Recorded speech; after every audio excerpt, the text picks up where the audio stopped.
Indian railway पर हमारा focus है। IRCTC company ticket booking, catering, hospitality, travel, tourism और पैकेजिंग, ड्रिंकिंग वाटर के कामकाज से जुड़ी है। IRCTC को मई 2008 में मिनी रत्न का दर्जा भी मिल चुका है। दिसंबर तिमाही के नतीजे देख लेते हैं। नतीजे अनुमान से एक्चुअली अच्छे रहे। आय 140% बढ़कर 540 करोड़ हो गई और मुनाफा 160% बढ़कर 200 करोड़ के पार पहुंच गया। Q3 में मार्जिन में भी उछाल आया है। नतीजों में कहां से मिला है सपोर्ट्स और आगे किस तरीके का आउटलुक है, ये जानने के लिए चलते हैं कंपनी की current chairman and managing director Rajni Haseja साहब जी हमारे साथ जुड़ रही हैं। रजनी जी, बहुत बहुत धन्यवाद हमें समय देने के लिए। सबसे पहले नंबर्स पर मैम, अच्छे नंबर्स हैं, मुबारक उसके लिए। हाइलाइट्स क्या रहे इस क्वार्टर में मैम, और किस वजह से अच्छे नंबर्स दिखे हैं? ग्रोथ ड्राइवर्स क्या थे? कुछ तो रोड ड्राइवर्स जो हैं वो ये रहे कि आपकी जो है ओवरऑल स्थिति इम्प्रूव करी और कोरोना पर जो सेकंड वेव पर हम लोग विजय पा सके थे और जिसका इम्पैक्ट डायरेक्ट इम्पैक्ट ट्रांसपोर्टेशन पर हुआ और कोरस्पॉन्डिंग बिजनेसेस पर हुआ। हमने लगभग हर सेगमेंट में अच्छा किया था। टिकटिंग सेगमेंट में हमने विशेष रूप से अच्छा किया। इसके अलावा केटरिंग में भी हमारा जो है इस तिमाही में हमारा कुक्ड फूड वाली जो सर्विसेज थी वो रिस्टोर हुई, तो वहां भी हमें एडवांटेज में रहे। और रेल नीर जो कि उसका एक्सटेंडेड केटरिंग का बिजनेस होता है वहां पर भी हमें थोड़ा इजाफा मिला। और टूरिज्म में हमने काफी जो है अपने पैकेजेस बेचे, काफी स्पेशल ट्रेनें चलाई, तो वहां भी हमने पिछली बार वहां मुनाफे में तो नहीं आ पाए, लेकिन हमने जरूर अपने लॉसेस को बहुत रिड्यूस किया। इसके अलावा हमारी प्राइवेट ट्रेन ने भी काफी कॉन्ट्रीब्यूट किया और वो as such as a different segment and a sub segment to a business वो भी प्रॉफिट में रही।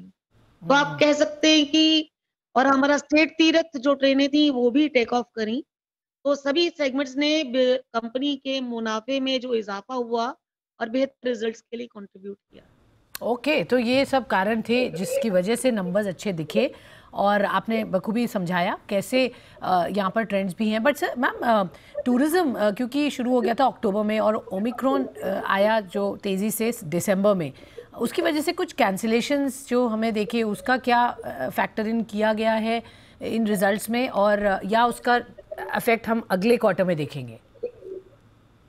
देखिए, दिसंबर तक तो उसका जो इम्पैक्ट है वो थोड़ा कम आया था, बट कैंसिलेशन हमारे दिसंबर में ही स्टार्ट हो गया, बिकॉज उसका दिसंबर में कुछ ओमिक्रॉन का इम्पैक्ट आना स्टार्ट हो गया था।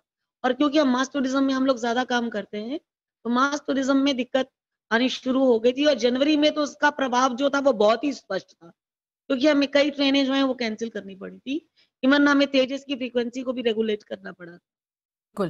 तो तो अब आप तो जो ओमिक्रॉन का जो भी अगर कोई पेंडेमिक का वेव या इम्पैक्ट आता है उसका प्रभाव टूरिज्म पर सीधे होता है, क्योंकि लोग जो होता है नीड बेस्ड ट्रेवल तो करते रहते हैं, लेकिन जो कन्वीनियंस वाला जो ट्रेवल है वो कम हो जाता है और टूरिज्म उसी कैटेगरी में आता है।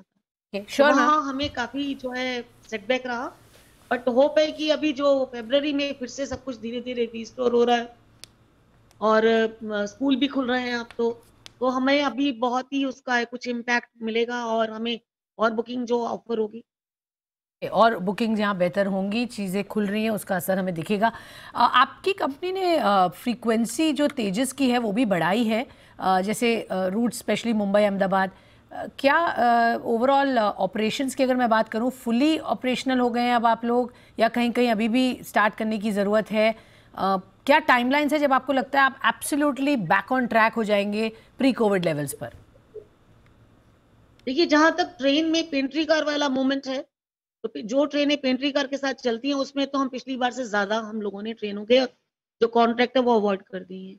लास्ट ईयर जब प्री कोविड लेवल में हम 417 ट्रेनों के साथ काम कर रहे थे, अभी हमारी 441 ट्रेन है, जिसमें से 428 ट्रेन हमारी जो है वो पेंट्री कार वाली हमने अवॉइड कर दी। इसके अलावा जब हम प्री कोविड लेवल में हमारे सारे ट्रेन साइड वेंडिंग के कॉन्ट्रैक्ट चल रहे थे, डिफरेंट फॉर्म में चल रहे थे, लेकिन अभी हमको उम्मीद है कि हम फरवरी में स्टार्ट हमने किया है, हम मार्च एंड तक सारे ही ट्रेन साइड वेंडिंग के जो कॉन्ट्रैक्ट है वो प्लेस कर देंगे। तो वहां हमें उधर से भी कुछ जो है हमारे जो कि हमारा रूटीन बिजनेस है ऑल दो, उसमें हमें गेन होगा। तो आप कह सकते हैं कि धीरे धीरे हम प्री कोविड लेवल को पकड़ रहे हैं और टिकटिंग के क्षेत्र में तो हम पहले से प्री कोविड लेवल से काफी ऊपर चल रहे हैं, because of the second S class and other, और सारी बुकिंग को जो ऑलरेडी ऑफलाइन मोड से ऑनलाइन मोड में ट्रांसफर हुई है उसका हमें फायदा मिल रहा है। ओके, उसका फ़ायदा मिल रहा है मैम। ये तो बात हुई आपकी टिकटिंग की और रूट्स पे जो ट्रेन्स चल रही हैं उसका इम्पैक्ट थोड़े ही दिन में आप कह रही हैं वो बैक ऑन ट्रैक आ जाएगा।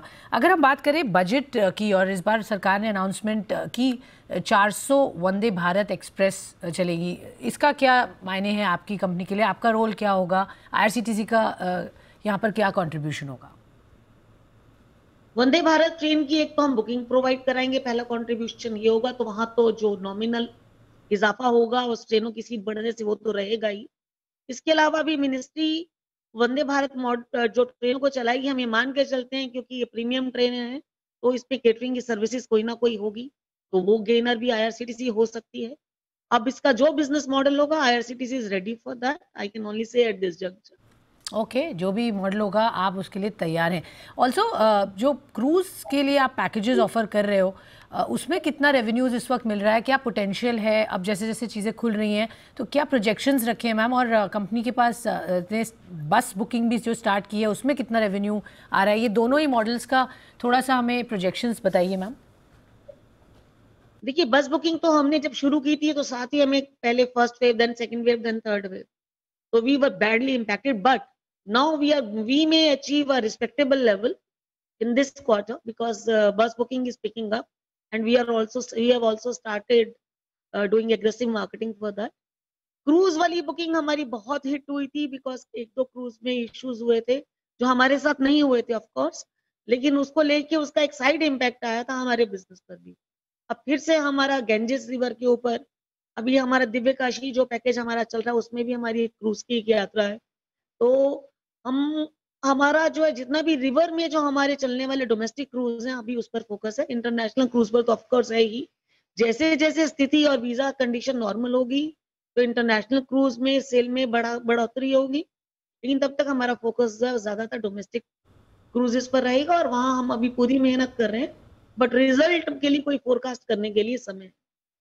श्योर, तो प्रोस्पेक्ट स्ट्रांग है आगे आप कह रहे हैं। और नए पैकेजेस के पॉइंट ऑफ व्यू से जो आप बता रही हैं, काशी का आपने जिक्र किया, बट तिरुपति बालाजी दर्शन जो कंपनी ने हाल ही में शुरू किए थे उस पर और भी कुछ नए रूट्स, नए कुछ पैकेजेस जो आप शुरू करने वाले हैं वित्तीय वर्ष 2023 में?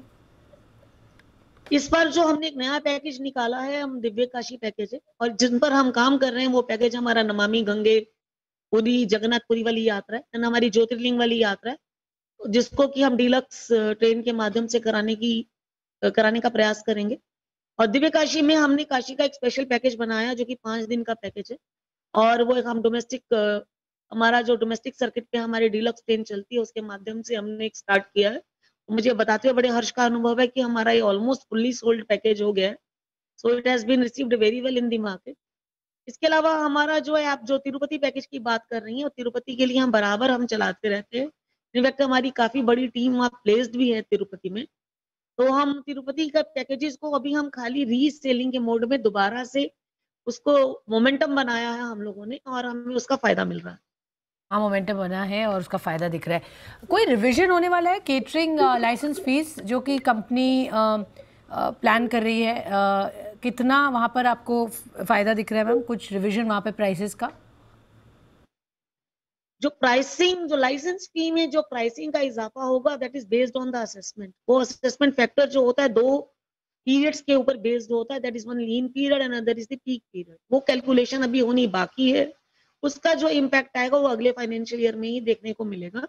अभी तो वो काम अभी पहले वो एक्टिविटी एक लंबी एक्टिविटी है जिसके लिए पहले लीन पीरियड जनवरी आइडेंटिफाइड था, बट जनवरी में ओमिक्रॉन की वजह से वो कार्यक्रम नहीं हो पाया, बट हम उसको अब स्टार्ट कर रहे हैं।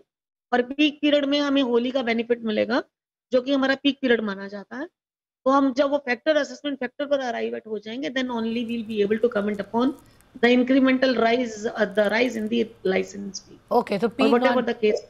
ओके, पीक नॉन पीक की यहाँ पर देख के समझ में आएगा कितना उसका इंक्रीमेंटल बेनिफिट होगा, वो अब देखना होगा। ठीक है मैम, क्या कैपेसिटी यूटिलाइजेशन है अभी रेल नीर की? Also would you look at adding more manufacturing facilities? क्या ऐसे कुछ प्लान्स हैं? कितना कैपेक्स कंपनी देखेगी यहाँ ऐड करना? देखिए, अभी हमारी जो कैपेसिटी है वो हम 14 लाख लीटर बॉटल हम डेली बना सकते हैं। दैट इज 1 लीटर की बोतल की बात मैं करती हूँ। हमने तीन प्लांट में अपने जो हमारे अपने डिपार्टमेंटली रन प्लांट है, उसमें हमने 500 ml की बोतल बनाने का भी कार्यक्रम शुरू कर दिया है। हमारा उसकी प्रोडक्शन जारी है। हमारी जो प्रोडक्शन के लेवल है वो अभी फुल एफिशिएंसी पर नहीं आ पाए because of the covid, but there is a gradual improvement. Consecutively एक क्वार्टर का दूसरे क्वार्टर के ऊपर प्रोडक्शन के जो लेवल है वो इम्प्रूव कर रहे हैं, क्योंकि सेल इम्प्रूव करे, इट्स ऑल सेल बेस्ड। जिस तरीके से केटरिंग की सेल बढ़ रही है, रेल नीर की सेल बढ़ती है, तो प्रोडक्शन अकॉर्डिंगली इंक्रीज होता है। आपने देखा होगा हमारे इस क्वार्टर के रिजल्ट में कि हमारा जो रेल नीर सेगमेंट है उसका कंट्रीब्यूशन पहले हमारे रेवेन्यू में बहुत कम होता था, बट अब से फिर भी अब इस बार उसने 10% के लेवल को अचीव कर लिया है, which means rail neer business is also returning to normal and it is also contributing to our profits in line with the catering business. So आप कह सकते हैं कि और जो हमारी प्रोडक्शन कैपेसिटी है उसको बढ़ाने के लिए हमारे जो 3 प्लांट है वो जल्दी तैयार होने वाले हैं। ओके हमारा भुसावल और विशाखापट्टनम का प्लांट बहुत जल्दी आप कमीशन देखेंगे। ओके एक 2S जो आपका एक कैटेगरी है स्लीपर, सेकंड स्लीपर बुकिंग, जो 28% कंट्रीब्यूट किया है आपके नंबर्स में अगर रेवेन्यू की बात करें, क्या ये आगे कंटिन्यू रहेगा मैम? क्योंकि कोविड की वजह से इंट्रोड्यूस किया गया था, ये पहले नहीं था। क्या ये अब डिसकंटिन्यू होगा? आपने इसको विड्रॉ करेंगे? रेलवे से इस पर कुछ बात की है? और इसी के साथ मैं ये जानना चाहूँगी, रेलवे बोर्ड के पास आपका एक और मैटर है जो रिकन्सिडरेशन के लिए 27.93 almost 28 crore rupees for non operational period of 3 private train. उस पर क्या फैसला लिया गया है मैम? वो कब तक वहाँ पर डिसीजन रेलवे बोर्ड ले लेगा? जी, अभी जो हमारा वो वाला मुद्दा है वो अभी भी रेल भवन के पास में, उस पर लगातार हमारी बोर्ड से वार्ता हो रही है और कुछ हमसे और डिटेल मांगे गए थे तो हमने वो डिटेल उन्हें प्रोवाइड किए हैं। तो उस संबंध में मैं अभी कोई टिप्पणी नहीं कर पाऊंगी क्योंकि नतीजा मुझे भी नहीं पता। जहां तक 2S की बात है, देखिए IRCTC एक सर्विस प्रोवाइडर एजेंसी है जो टिकटिंग, रेलवे की टिकटिंग को पब्लिक यूजर तक पहुंचाती है इंटरनेट के माध्यम से। तो पीछे से जो टैरिफ और जो क्लास हमें प्रोवाइड होती है वो हम प्रोवाइड करते हैं। IRCTC खाली तेजस ट्रेन जो उसकी अपनी ट्रेन है उसके बारे में पूर्ण रूप से उससे स्वतंत्रता या फ्लेक्सिबिलिटी दी गई है कि वो किस प्रकार क्या टैरिफ रख सकती है, कौन सी क्लास चला सकती है, वहां तो मैं टिप्पणी कर सकती हूँ, लेकिन 2S रहेगा कि नहीं रहेगा इस संबंध में मैं कोई टिप्पणी नहीं। ओके फेयर इनफ मैम, बहुत बहुत धन्यवाद आपका हमसे जुड़ने के लिए, हमें बताने के लिए इस बार के नंबर्स कैसे रहे, क्या आउटलुक दिख रहा है आगे, और बिजनेसेस और वर्टिकल्स में कहाँ से ग्रोथ आगे दिख रही है। बहुत बहुत धन्यवाद आपका हमसे जुड़ने के लिए।